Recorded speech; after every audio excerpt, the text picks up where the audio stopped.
Good day, everybody. This is Pseudonymous BN. I'm coming to you today with something I've wanted to do for quite some time. This is a series of tutorials about Wings 3D. So you might know I'm a Super Monkey Ball custom content creator. I've been making stages for upwards of about 3 or 4 years now. This is the software I've used to do that all along. And a lot of people have asked me, like, what are your tricks? How do you do what you do? That's what I want to answer here. I want to create this sort of series of guides as an answer to all your questions and as a way to sort of showcase this software and everything that it can do, because I think it's a bit slept on as a program as far as the community of stage building is concerned. No, I don't want to update. Thank you, Windows. So, this software is not really preferred in the community these days anymore, and I don't know exactly why that is. I think it's because Blender, the sort of alternative to it, has this new functionality now with Workshop 2. It has this new kind of program called Blend to SMB that has a lot of sort of extra functionality that I think is super useful. But as a 3D modeling program, I just don't grasp it in the slightest. And I have a feeling I'm not alone there. It's kind of like piloting a starship, just looking at that program and all of its buttons and controls. Like, I just don't understand how you do anything in Blender. I've never been able to learn it. So this program, I think, offers some advantages in being more user-friendly, more easy to grasp. I think if you're having trouble with Blender like I did, this could really save your bacon. If you want to try something different, try Wings. And hopefully, with this series of videos, it'll be easier for you to get a grasp of and start making awesome stuff in just a matter of days. Just a little bit of practice, you should be able to crank out some really cool stuff. So let's get right to this. I'm going to presume that just for the sake of beginners out there, this is your first time seeing this program. To get started, the main thing you're going to want to know is this is going to use all 3 of your mouse buttons. So left clicking, that selects things. You can select faces, you can get up on a vertex and just select that. You could select an edge, or if you go to body mode, you can select an entire object. And right clicking is what you do when you want to access commands. So once you've selected something, you can right click and this whole list of commands will pop up. That's basically your function button. It does stuff, for layman's terms, just for the sake of that. And your middle mouse wheel button, that's going to pan around the world. Just gives you this orbit functionality so you can get different angles, look around, see what's going on. And did you see what I just did there? That's actually a key on your keyboard. So if you select anything, you can get around the world just by pressing the A key on your keyboard. That focuses on what you just selected. So if I'm all the way over here and I want to get over to this like bridge over here and focus on something over there, I can just select any face or line or vertex and press A. Now the camera focuses on that. I don't think Wings 3D has any kind of function that lets you like actually fly around the world like Blender does, where you can actually like pilot the camera yourself. And I don't think that's really a necessary function when you have something as quick and convenient as this. Just an instant zip over to where you need to be. Just select something, you're there instantly. So when it comes to actually selecting and manipulating things in Wings, you're going to have 4 different selection modes. And it's these 4 buttons up at the top of the screen that toggles between these modes. So you have vertex mode. If you're in this, you can only select vertices, just these little points like this. And notice how if you just continue to left click, it doesn't deselect anything I had selected already. You can just keep selecting as much as you want. You don't have to hold control or anything. And to deselect anything that you've selected, you just press the space bar. So you can transition to edge mode. Now you can select edges. And actually while you're in edge mode, you can select an entire loop of edges, like this entire loop that comes around this joint here, just by pressing the L key. So if you press the L key on your keyboard, it gets an entire edge loop for you. So if I just wanted this little segment of the bridge here, select all of that, you can just select the top face and then press L. Now the whole thing is selected. You could, I don't know, bevel or something. But we'll get to that later. So face mode up here is probably what I use the most. It's how you select the faces of objects. So you could select this, select the bottom face, anything like that. Pretty self-explanatory. And the last one here is body mode, and that's what you do when you want to just move an entire object around. Just anything that exists in the world. You'll be able to tell what's an object, like an entire object that you would select in body mode, by looking over here in your geometry graph. I actually have 3 spawned in this world here, and over on the left here you can see they're all listed out. Wings gave them names. I could rename them if I wanted to. Like, let's name this one Fred. Hi, Fred. So you can select Fred if you're in body mode up here, just by clicking on him like that. So if you want to quickly go between these selection modes, you can actually press keys on your keyboard that just come pre-selected with Wings 3D. They're already in the program, they're just keyboard shortcuts. So if you press the V key, you go straight to vertex mode, E key is edge mode, F is face mode, and B is body mode. Could not be any simpler than that. That's really intuitive. Pretty easy to just go from selection modes.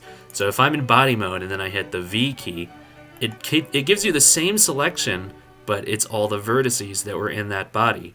Same as if you go from body mode to edge mode. You get all the edges that were in that body. Easy way to just select a bunch of various parts of an object. You can just go from selection mode to selection mode on the fly. So when you're in your Wings 3D digital world that you've created here, you want to get different camera angles. You can actually do that pretty simply by pressing some other various keys. You can press the Y key, that gets you a bird's eye view from the Y axis down. The X key gets you a view from the X axis, and the Z key will give you a view from the Z axis. And if you hold Shift while doing any of those, it gives you the opposite. So Shift Y will give you a view from the bottom up. Shift X, that's the other end of the X axis, and Shift Z, pretty self-explanatory. So you can get a bunch of different views. I find the Y key super useful, just a standard bird's eye view.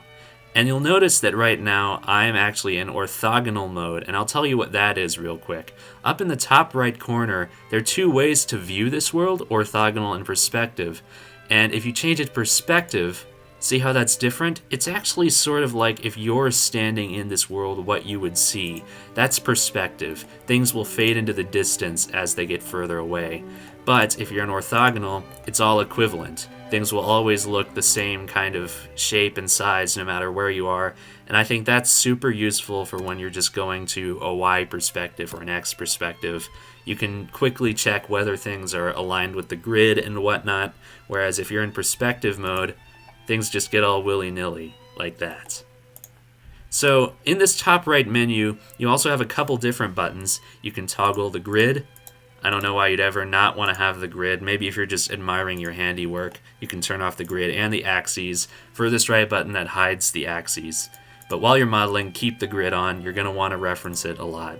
And this button right here is smooth shading. So if you turn smooth shading on, it's going to take away these lines and just show you the 3D objects as they would be sort of like rendered in a game environment.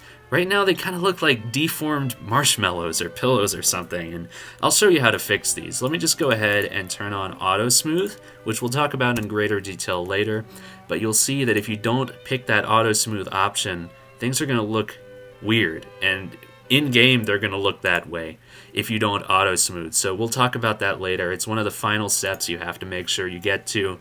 But if you just want to admire your handiwork without any of these lines and geometry getting in the way, you can just turn on smooth shading, turn off all this stuff, and you can just take a look at what you've done. I guess I should talk about this gear too while we're up here. This is how you actually edit your preferences for the program, and there's all these different parameters you can change. You can set constraints for when you're moving stuff, all this different stuff. So if you want to customize this program, you could do it there, but I'm not going to tell you how to do that because that's up to you. So let's get to the meat and potatoes of this program, which would be adding geometry. We're going to go ahead and move all this over to the side, and I'll show you how you would actually start adding things into this world. So if you right-click while you're in the void, just not even selecting anything, just in blank space somewhere, you get this whole option of shapes that you can spawn into the world. So cube is going to be the easiest. You can just left-click cube, and there's your cube.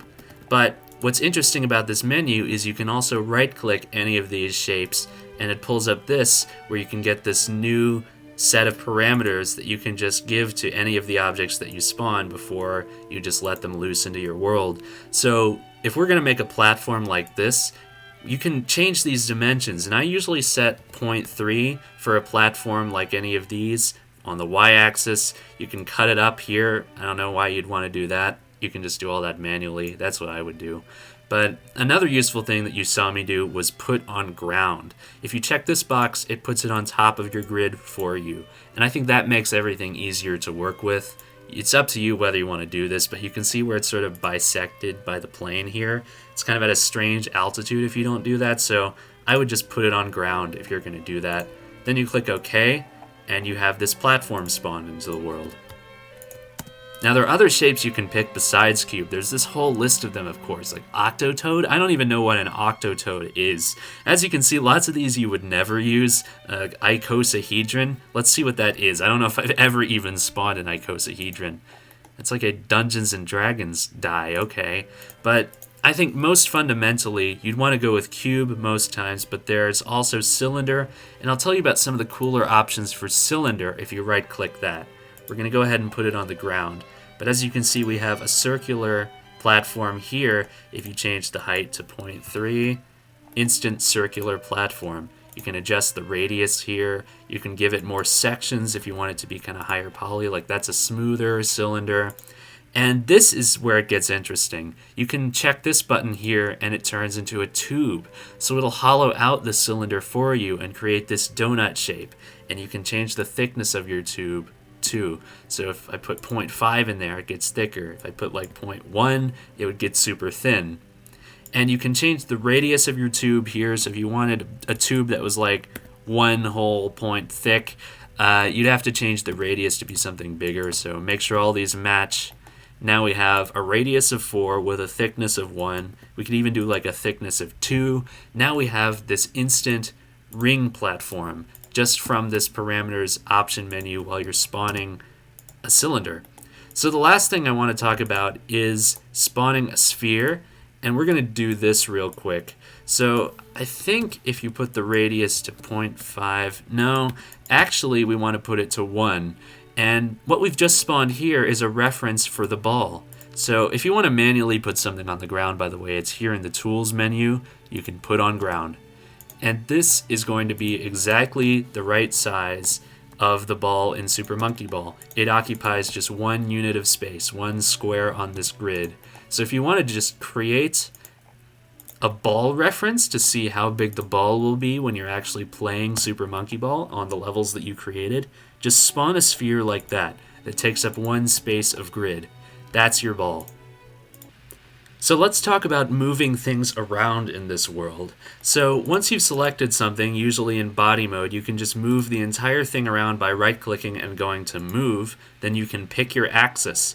And what you don't want to do, I would say, is pick free, even though that seems intuitive and convenient.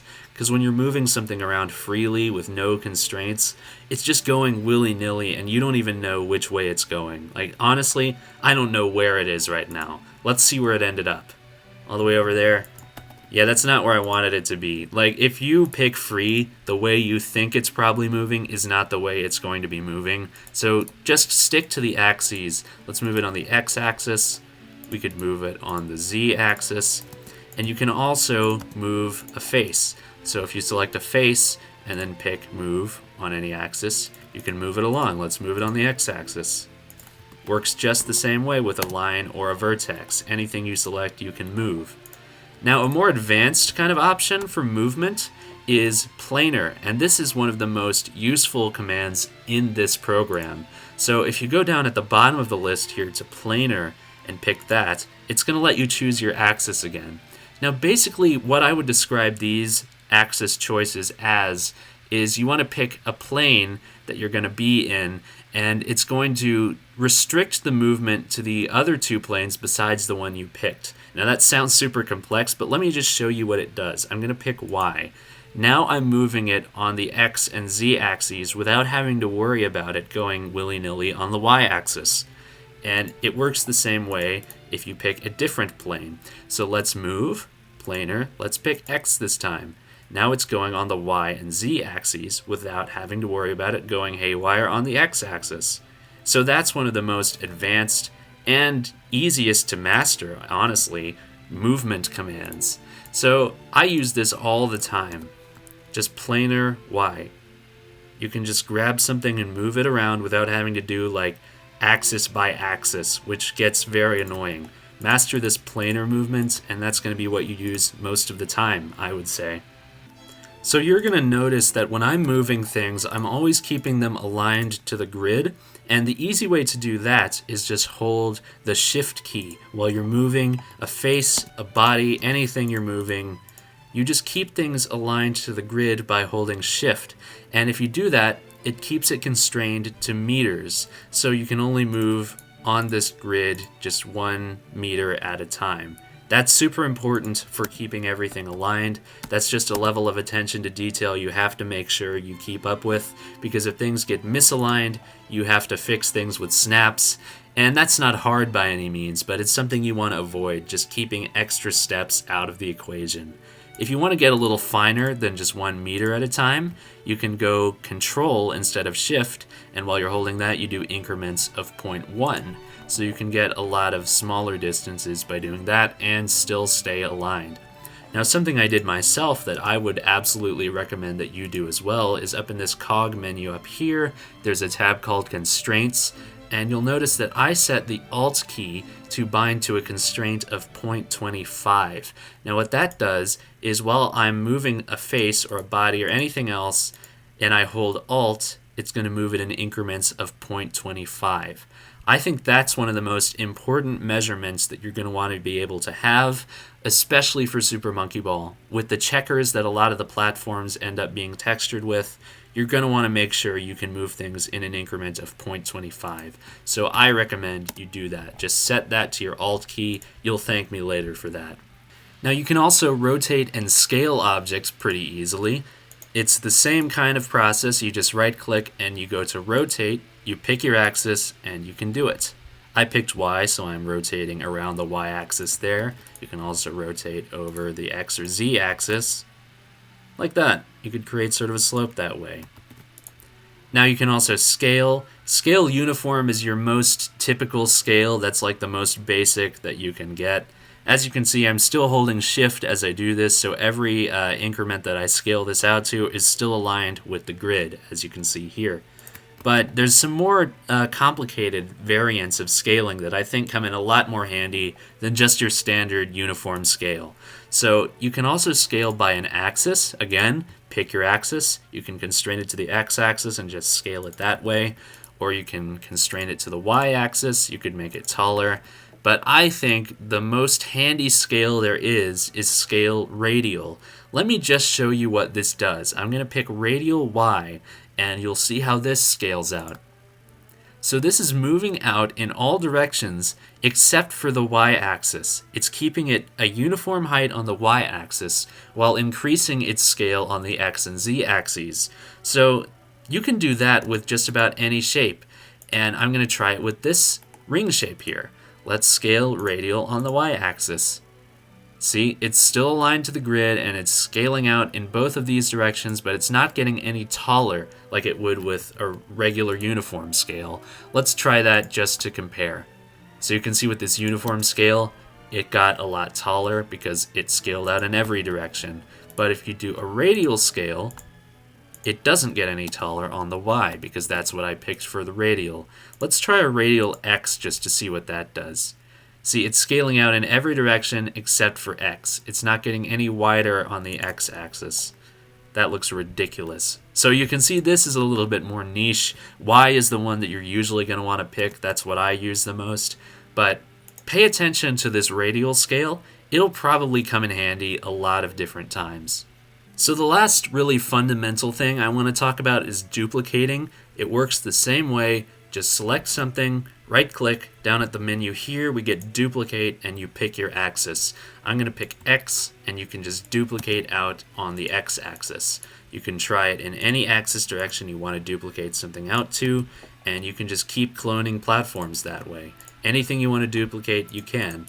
There's also some other options down here, last axis and default axis. I don't know what the default axis is or how it picks that. I guess it's X in this case. But I actually set this other command which is last axis, to a hotkey, Shift D.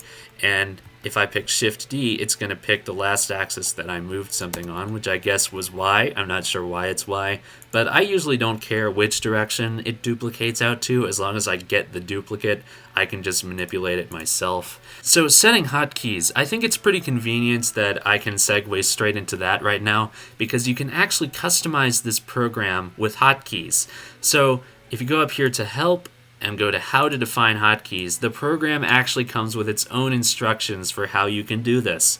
It's Control 8. So the way you would do this is you'd press, I think you would select something first, then you hit Control 8. Let's say I want to bind something to a hotkey. How about scale to the axis of X? And I'm going to bind that to K. See down at the bottom of the screen, all the way down here, it says you can just pick the key to bind the body scale command to. I'm going to pick K just to demonstrate this. And it says it's already bound to something different. I don't care. I want to redefine it. And now, if I just press K, it's going to scale on the x-axis like that. That's kind of silly. I would never do that, but you see the point. You can set your own commands. One that I set myself that I use all the time is just pressing G to go straight to a planar movement on the y-axis. That's really Blender style in a weird way. It's just kind of this instant grab and move. I do that all the time. So anything you want to do, just set to a hotkey. It's going to make your life so much easier. Go ham with that, because the possibilities are endless. So now that we're done with the most fundamental commands and tools, I want to go into some more advanced stuff. So the first thing I want to go over is extruding and extracting. Now you have to be in face mode for this, so I'm going to select this face, right-click, and we're going to go to Extrude. So what Extrude does is it takes this face and it uses it to create like a new offshoot of the platform. You can pick your axis, and we're going to start by picking normal. What normal is you just have to imagine a perpendicular arrow coming out of the face like this, perpendicular to the way the face is running. So a normal extrude is going to come out like that. And we can try it again here, extrude, normal. It's pretty easy to just pick normal all the time. It's basically what you want to use most of the time, but I'll show you how it's different based on a different sort of face. So just for the sake of that, we're going to bevel this face, we're going to pick extrude and normal, and it's going to come out like that. So you see what I mean with the perpendicular sort of line coming out of the face? That's just what you have to imagine this command does. If I pick this face, extrude, not extract, extrude, normal, it comes out like that. So let's talk about doing it by axis instead. So if I beveled this, if I don't want it to come out like I just demonstrated with the normal version of that command, I could pick an axis. So let's try X. See, it's different. That's some odd sort of geometry, but it came out constrained to the x-axis instead of just going on the perpendicular. So you can extrude based on any axis. You can even do weird stuff like this, just to show you that this still works, even if it's absolutely nuts. I don't know why I would ever do that, but you can constrain that to the x-axis if you want to. That's extrusion. Now, extract is going to be sort of the sister command of extrude, but it's fundamentally different. So what extract does is instead of just creating a new offshoot of the existing platform, oh hey, I still had that one selected, I'm going to extract this, only this, and it's going to create a new face coming out of the existing face, and then if you extrude that, you have a new platform. So you can keep extracting faces, you can do multiple at a time, and just create new platforms based on a face that already existed. Then you could extrude those. Now we kind of have this network of platforms coming together here. The possibilities are pretty endless. That's a really fundamental command to really get under your belt as soon as possible, because you're going to want to be familiar with that, I think. Extruding, extracting, two commands pretty tightly connected, but different altogether. So the next thing I want to talk about is something I actually mentioned before. It's snapping. So snapping is a really good command to fix mistakes that you made or just instantly align platforms to the grid. It's kind of advanced though, and it's hidden in this other command. So what we want to do here, if we want to snap this platform to this one, you're going to right click and go to absolute commands. And here is where the snap is. It's part of this absolute commands set of options here. And we're going to go to the snap, and I'm going to show you how to do this, because this puts Wings 3D into a sort of snapping mode, and you have to fill out a sort of set of steps to be able to get your snap. So now we're in this snapping mode, and you can look down at the bottom left of the screen down here. It's going to say select reference point for snap operation. I usually use a vertex because that's the most precise, so we're going into vertex selection mode. And what you do is you left click a vertex that you want to use as the reference point for the snap. And we're about to see what that means. So once you have it selected, it's going to be in green. We're going to right click now to continue with the operation. Now what you want to do is select the target point that we're going to snap this whole object to with respect to the vertex that we just selected. So if I pick this vertex on this platform right here, it's going to be highlighted in green. Now we right click to execute the snap. And this platform just snapped straight over to that one. Now you can pick different things as your reference point for the snap. Let's try it with a face instead. So if we pick this face as a reference point for the snap, let's try this one just so I can show you how this is different. See, it picks the midpoint of the face. Now we right click and we can pick this face as our reference point. It picked the midpoint of that face. Now we're going to snap those two midpoints together, and you end up with this. So one of the ways that snap can save your bacon, and I kind of mentioned this already, is if you just move something willy-nilly and it gets off the grid, like look at this, now it's not snapped to the grid, it's completely off center. Even if we do keep shift held down or control or anything, it's not going to be back on the grid perfectly because we just got reckless and we moved it in a way that we shouldn't have. What do we do now? You can actually fix it with a snap. So if you just pick this reference point and then this target point, you can snap it back to this platform, and then you're free to move it back to where you want it, and it's aligned with the grid again. Anything you want to just fix that way, a snap will come in handy. So familiarize yourself with snapping. It seems kind of advanced, but it's not that complicated when you get down to it.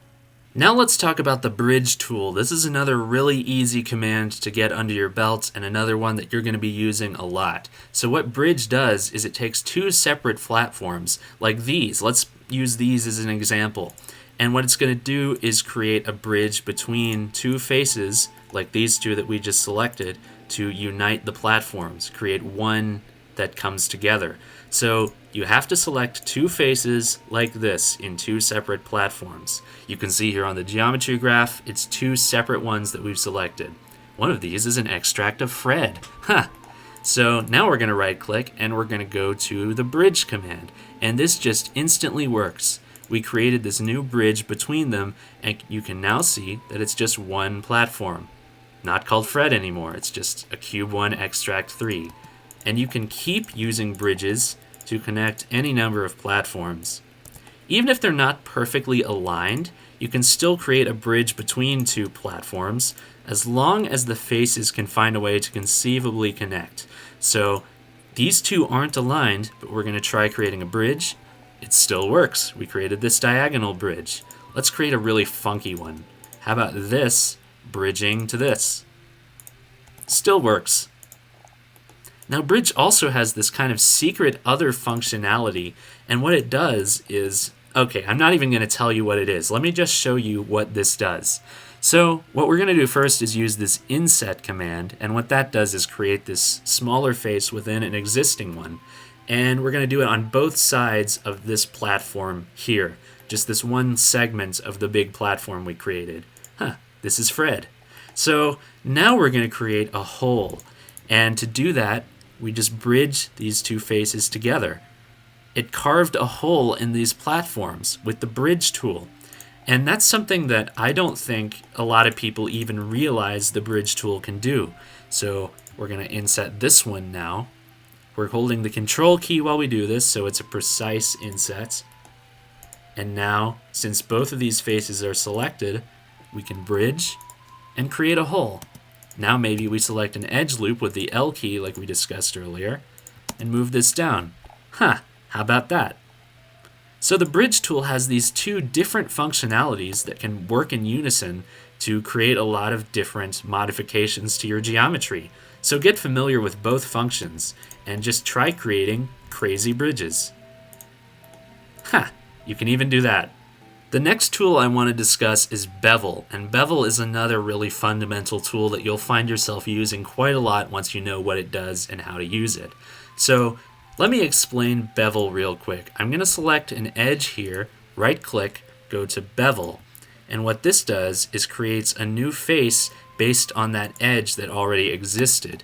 And you can bevel multiple things at once.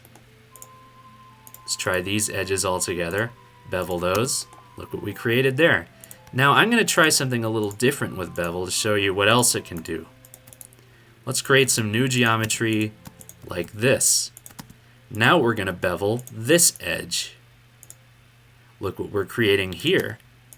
So you can bevel inside edges as well, and then you can keep beveling the lines that you create to make a smoother and smoother sort of joint here. So we created this sort of small half pipe. You'll notice that we added a lot of unnecessary geometry over in this area. I usually just select all of that and delete it because you don't need it. Just hit the delete key, it's gone. Get rid of that vertex too, you don't need that. So it creates all this nonsense when you try to do it on an interior edge. So just make sure you're keeping up with that. It's a lot to handle, but pretty simple. You just select it all, delete it. You don't need it for anything. So you see what bevel can do. Now another kind of easy function that bevel can benefit you a lot with is if you select this, and we're going to cut it because that's a different command and we're going to talk about that in the future. But what you can do with bevel is you can create a smooth bridge. So if we select that edge loop and bevel it, you can create a smoother and smoother bridge just by continually selecting these edges. Press L to loop the edges, select that entire loop, and then bevel. Now we're slowly starting to create this sort of rounded bridge. How about that? Bevel is really nice for when you want to create smooth geometry. It'll smooth out all your hard edges and create something that's a little bit more pleasing to the eye in a lot of cases. So we might as well go ahead and talk about the cut command. This is for your edge selections.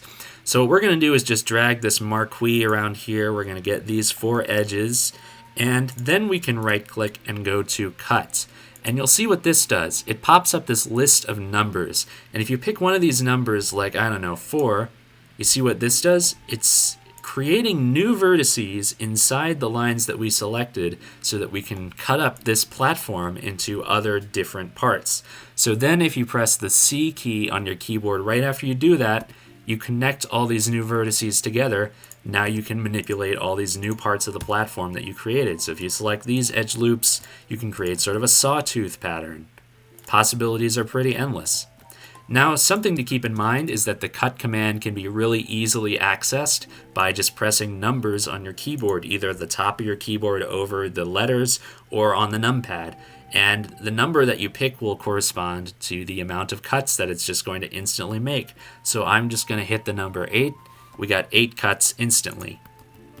I think it goes all the way up to 10, so if you press the 0 key, you get 10 cuts. It's cutting it into 10 parts. But if you want to go any higher than that, you have to use the actual command. So right click, go to cut, and then you can hit enter number, and you can cut as many times as you can think to cut. So how about 20? We can cut this 20 times. That's a lot of segments. But the possibilities are pretty endless with that. Just keep an open mind and happy cutting. So the next command I want to discuss is flatten. Flatten is a really useful command for when you want to take really chaotic geometry like this and just put it back to a flat, simple state. So you'll select all the top faces like this, right click, and then down here we're going to find flatten. And you can pick your axis here, just like a lot of these other commands. So if you want to flatten all this on the y-axis, you can just hit that, and now it's flat again. It's going to be just as flat as this platform down here. You can actually verify that by picking any of these vertices and looking up here in the top corner. Look at this giant number we created here with all these decimal points. So it's not aligned to the grid at all, and we'll tell you how to fix that in just a second. But 10.014286, you can pick any of these other vertices, and the Y measurement up here, same number. It got completely flattened. And no matter what you do, no matter how you move this geometry, let's create something really chaotic over on this side. Not on the Z-axis, that would take a different kind of flattening. But if we move all this and create this weird chaotic edge here, you can just get it right back to flat again by going to flatten it on the X-axis. Now it's flat, and you can verify that. But now let's talk about fixing this weird number that we got up here. That was like 10.1 whatever it is. If we want that to go back to the grid, we can actually go back to absolute commands, same place where snap was, and go to move. And you can actually set the fine Y position by typing in the number that you want. So we want that to be exactly 10. That's the number it's closest to. Now it should be fine. Now the Y position for all these vertices is 10, and if you go to the X or Z view, we can see it's perfectly aligned to the grid here. And we're going to do the same thing with this one because flattening it took it off the grid again. Absolute commands, move. The X position is all willy-nilly. How about just 5? Back to the grid view, you can see it's been fixed. So just keep in mind you can always do that if something is just a weird length and you want it back to a nice whole number. That absolute command can help you out a lot. So the next more advanced command that we're going to start going into here is loop cut. Now the fundamental sort of aspect of this command that it relies on is that loop selection that we talked about earlier. So if I pick an edge like this and hit the L key on my keyboard, we're going to select that entire loop, and that's going to open up the option to get this loop cut command. And if you pick that, what it does is it uses that loop as a reference point to cut the platform into 2 pieces. So now this is a completely separate platform that we can just move about however we like. And you can basically imagine this as using this loop as a place where a knife will just come through and cut the platform in half. And you can do multiple at a time. So if you select both of these loops and pick loop cut, we get 3 platforms now. This one should be separate too. Now, the one thing to keep in mind is if you want to cut a corner out like this, you have to do it manually, because if you just select this top loop here thinking this one's going to get selected in the loop, when you press L, it doesn't. Wings can't calculate that for some reason. So if you tried to loop cut that, it can't do it. It does not divide object because you didn't select this one. So make sure you do that manually. Now we have the entire loop. We can loop cut, and these platforms are separate, free to go. So loop cut is one of those advanced commands that I think really sets Wings apart as a program. One of the things that it will offer you that you'll take the most use out of once you really learn how to use it, I think. Let's go over another advanced one. This is going to be the mirror command. This is more of a niche command because I'm not sure there's a lot of uses you're going to get out of this, but you'll definitely know when you need to use it or you can just take advantage of it. What this does, it's kind of hard to explain, honestly. It's going to use a face in an object to create a virtual mirror and use that mirror to duplicate it out in the opposite direction. And it's going to maintain that new mirrored portion as part of the same object. So let me just do it to show you what it does. We selected this face here. Now it's mirrored outward in the opposite direction.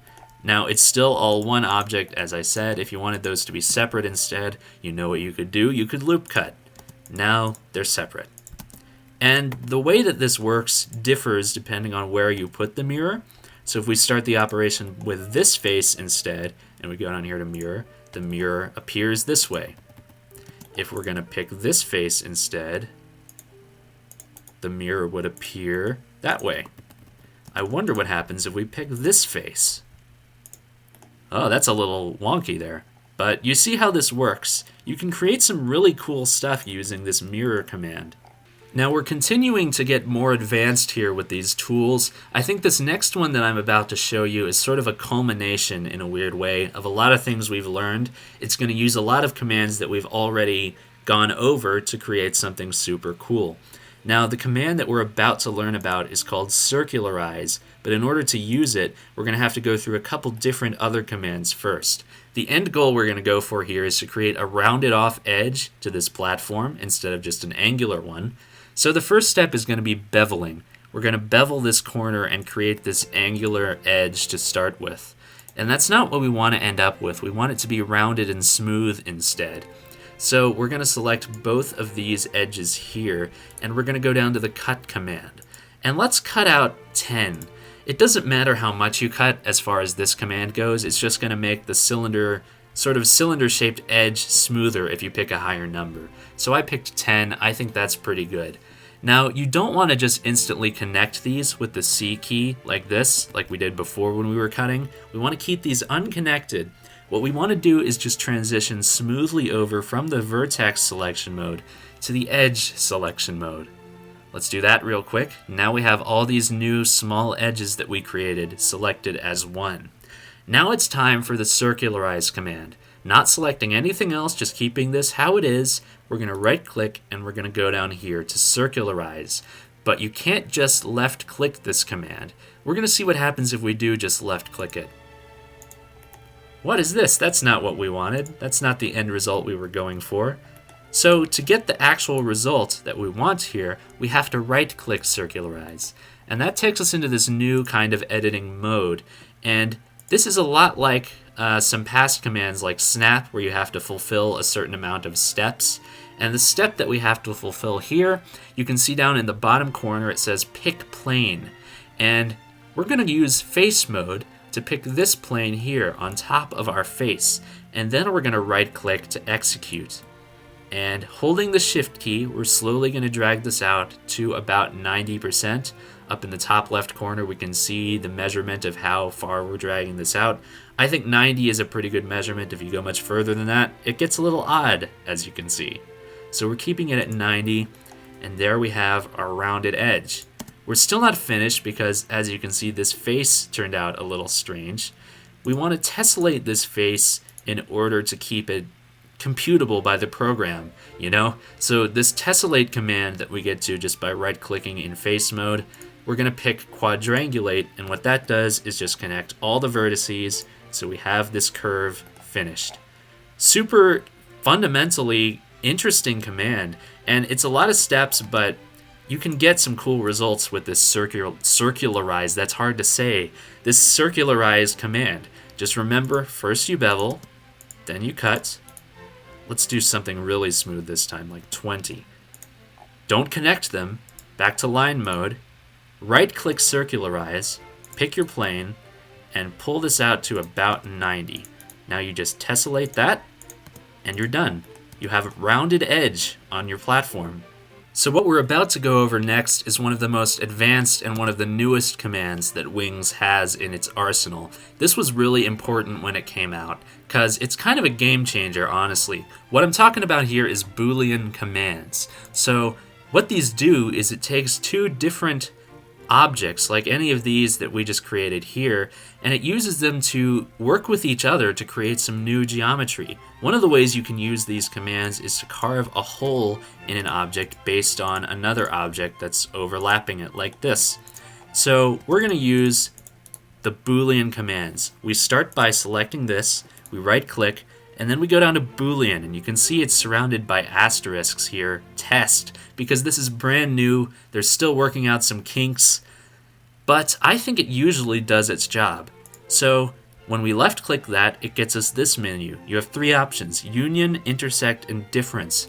The first one we're going to use is difference. So this is going to be our subtraction method. We're going to create a hole out of that other block that's intersecting this one. So left click difference. That takes you into this Boolean selection mode. Down here in the bottom left corner it says pick body to subtract from original selection. So we're going to go to body mode up here, select this, and then we right click, and you see what it does? It just subtracted that, and we created a hole in our platform.